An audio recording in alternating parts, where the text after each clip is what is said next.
From Georgia for 5 minutes of questions.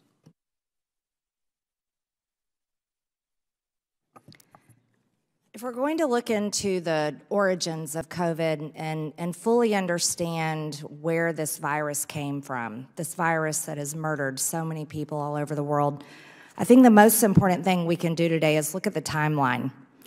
And if we go back to early 2020, when this was just starting to kill so many people, we'll see something interesting, that while Dr. Fauci, Dr. Anderson, Dr. Collins, Peter Daszak from EcoHealth, who, by the way, had a grant for gain-of-function research, Dr. Auchincloss and others were doing everything possible to shut down the Wuhan lab theory publicly, even though privately they told each other that COVID-19 looked engineered, and discussed the reason to stop the theory. And if they were to, it's really interesting. They wanted to give reasons for not expressing this opinion to the public were that it would do great potential harm to science and international harmony, and do unnecessary harm to science in general and science in China in particular, even though their paychecks are funded by the American taxpayers. At the same time this was going on, the CCP was using its full weight and power to spread a propaganda campaign to conceal the origins of COVID, numbers of cases and deaths, and protect their own reputations while stockpiling medical supplies, severely hurting the global supply chain and definitely hurting America. In the same way, the CCP silent, censored, and imprisoned dissenters who tried to tell the truth.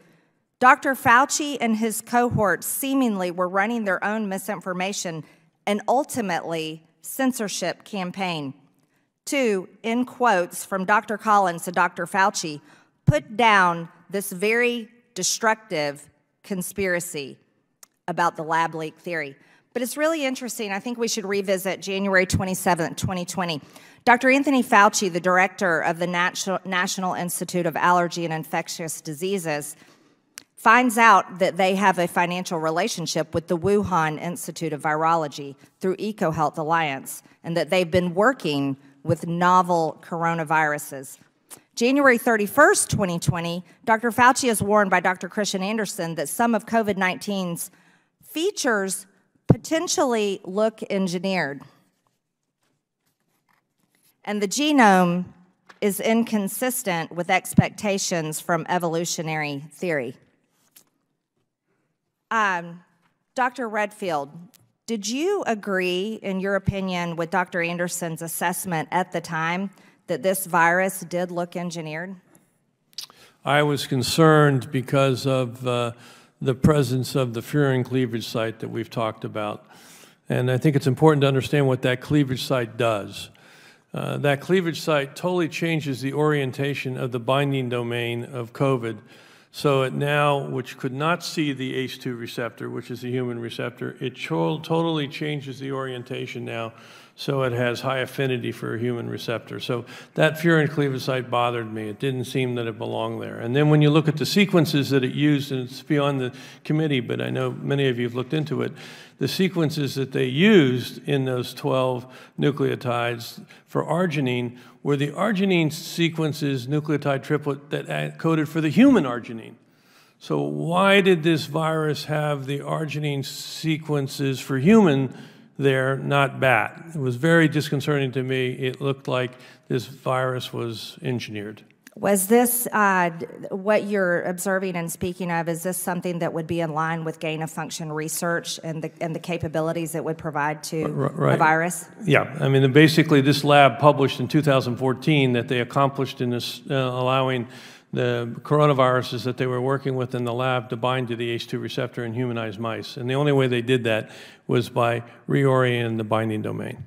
And it was clear to them at this time that that was likely the issue in their private conversations. Yet by February 4th, a paper on the origins of COVID is drafted by 4 participants of the February 1 conference call. One of those participants, Dr. Anderson, completely reverses himself in an email to the president of EcoHealth, Peter Daszak, and says the main crop crackpot theories going around at the moment relate to this virus being somehow engineered, and that is demonstrably false. My question to you, Mr. Redfield, did you know of any evidence that they had found within 3 days from February 1st to February 4th to be able to confirm that it was not created in a lab? As I mentioned earlier, unfortunately, I was excluded from those conversations, which I found retroactively very disappointed, since I was obviously a virologist and very engaged, and I actually had asked Jeremy Farrar, Tony Fauci, and Tedros to have these conversations. And then to be excluded, I found unusual. I do think it illustrates one point that's worth really focusing on. When you have a group of people that decide there could only be one point of view, that's problematic. And I'll keep going saying it's antithetical to science, and unfortunately that's what they did. I can tell you, Dr. Redfield, that is the case. It's very problematic because how people suffered in this country from those, what I would call tyrannical decisions, using their positions of power and shutting down the country in the way they did. I think people definitely do feel that way. Thank you. I yield back. I now